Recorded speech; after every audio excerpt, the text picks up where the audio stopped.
Good morning. This is my third time making this one. There's always something, that you see in the back of your room and you're like, oh shit, don't want them knowing about that. But yeah, it's November 1st.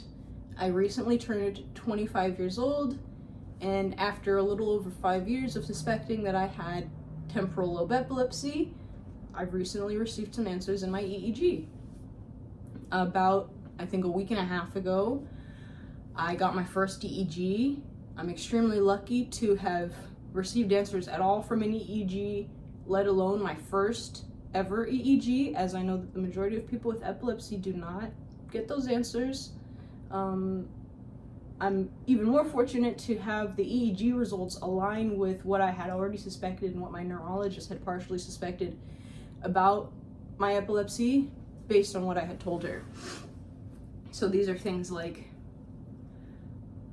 being completely aware of what's going around me, feeling a deja vu, feeling that strange memory, relation, an emotional attachment to a memory that I'm not entirely sure I can even recall.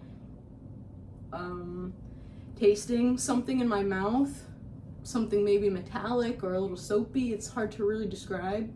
Sometimes smelling things.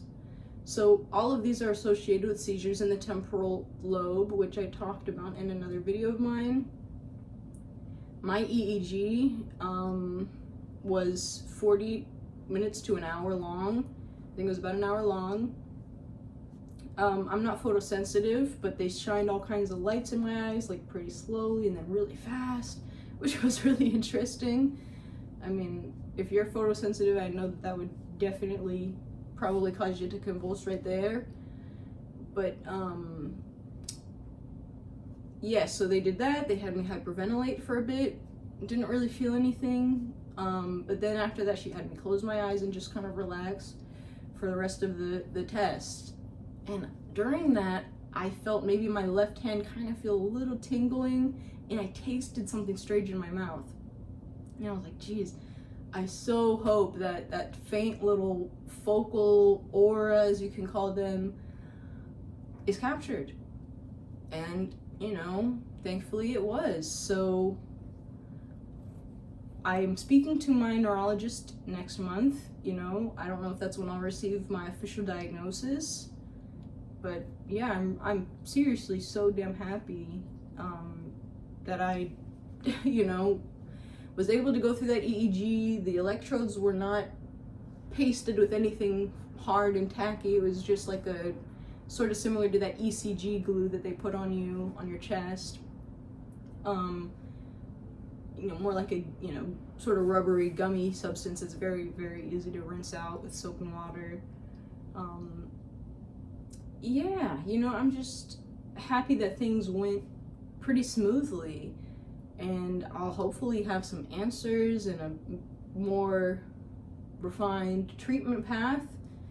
But really just excited about that. I wanted to share that development. I definitely need to surround myself with an epileptic community.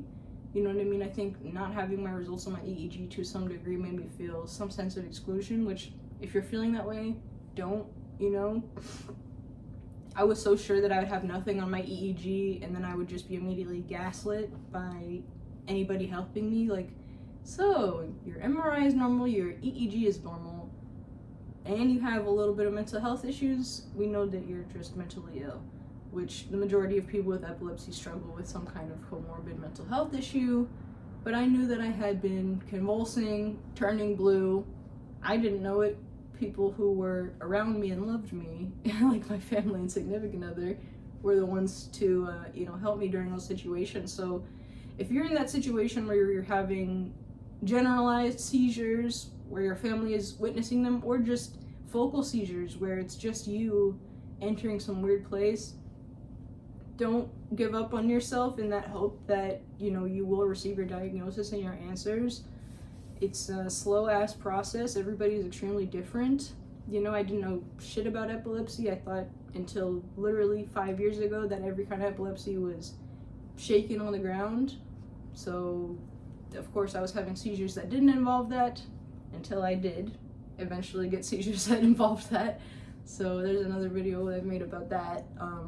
Just kind of having focal seizures for, around 10 years before your first grand mal was my experience. I was like, geez, hope to God this shit never happens. Boom, that's how it goes. But yes, I just wanted to update you all. Say goodbye to my cat here. He's so freaking, clingy. But thank you very much for listening. It's a very helpful part of my journey, I would say. So I appreciate you listening. Looking forward to sharing some next steps. Please leave any comments about your seizure journey and recovery. It would be great to read and learn from you. Thank you.